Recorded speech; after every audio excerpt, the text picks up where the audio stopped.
Olá, pessoal. Fiz uma enquete aqui, colocando sobre o papel da Igreja Católica no Brasil Colônia e Brasil Império quanto à escravização dos negros, podemos concluir.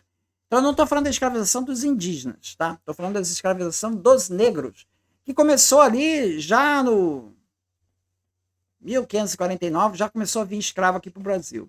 Então, vai do século XVI até 1888, são 300 e poucos anos aí. Escravização. Então, vai pegar o Brasil Colônia e vai pegar o Brasil Império também, já quando é independente. Então, nesse período aí, quanto à escravização dos negros, o que está ganhando aqui na pesquisa? Né? A pesquisa está dando, em primeiro lugar, a igreja sempre foi uma crítica da escravidão, mas nada podia fazer. Quer dizer, esses vídeos que eu estou fazendo são inúteis, né? Esses vídeos que eu estou fazendo são inúteis. Porque eu estou falando que a igreja, ela tinha um padroado. Ela estava implementando o projeto de colonização ali do Brasil. Ela fazia parte desse projeto. Então ela não foi crítica da escravidão. Uma voz ou outra foi crítica. E eu mostrei isso nos vídeos. Os padres que eram críticos eram mandados de volta para Portugal. Então a igreja sempre foi crítica da escravidão. Então você que acha que foi crítica, que a maioria aqui, 45% deu, né?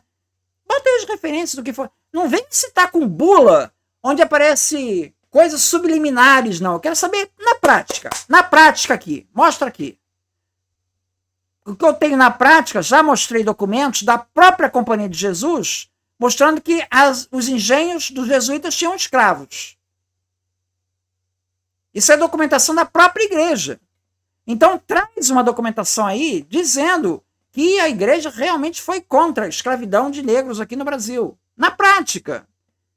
Abolição da escravidão, da escravatura, já mostrei. A igreja só começou a fazer sermões, uma atitude mais clara, sem ser ambígua, clara, contra a escravidão, a favor da abolição, em 1887, um ano antes. A bula papal, que condenava a escravidão, chegou depois da Lei Áurea. Tudo isso está aqui, os documentos estão, já mostrei em outros vídeos. Então traz aí onde é que está essa crítica, para eu fazer um vídeo sobre isso, cara. Traz aí. Aí o segundo item, por diversas bulas papais, sempre foi claramente contra a escravidão, 35%. Ai, meu Deus do céu. Misericórdia. Sabe qual é a explicação para isso? A explicação é a seguinte: o apologeta, né? Porque o grande inscritos no meu canal são apologetas, né? Por causa dessa questão da defensor, eu tenho colocado a historicidade de Jesus, né? Porque é o que os documentos históricos dão, é pela historicidade de Jesus, né? Então, atraí muitos apologetas aqui para o canal. Então, para o apologeta, a igreja é uma mãe, tá? É a mãe igreja. E ela é única. Ela é santa, santa, desde a época de Jesus. Tá? Então, veja, imagina a sua mãe.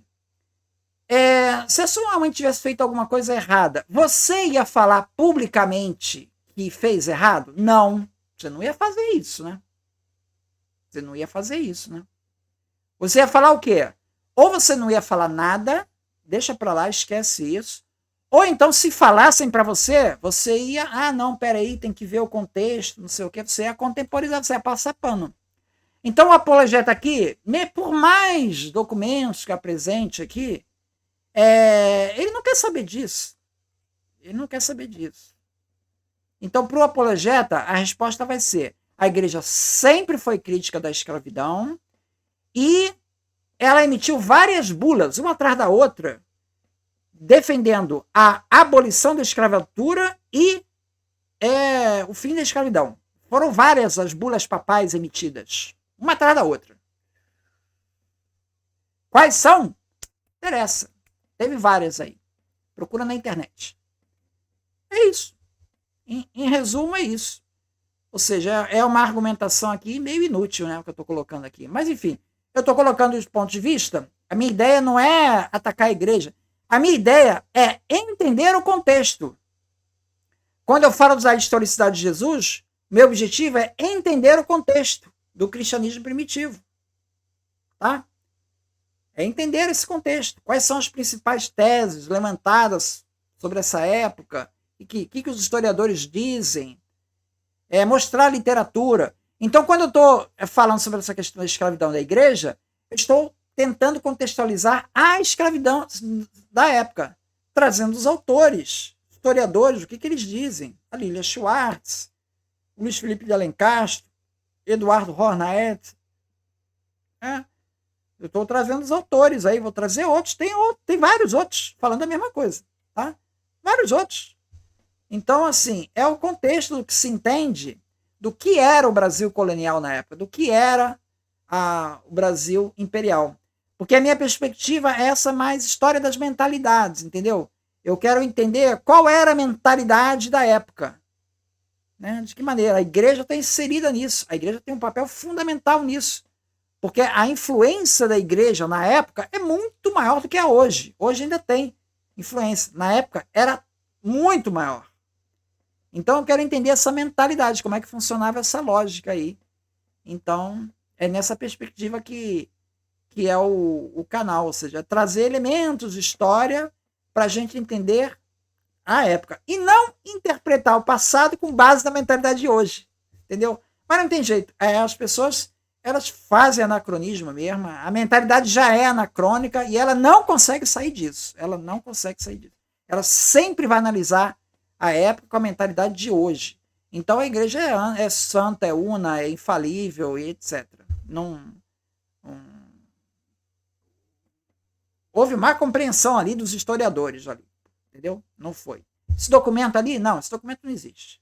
Isso foi invenção, foi inventado pelo autor. É isso, basicamente é isso. Obrigado.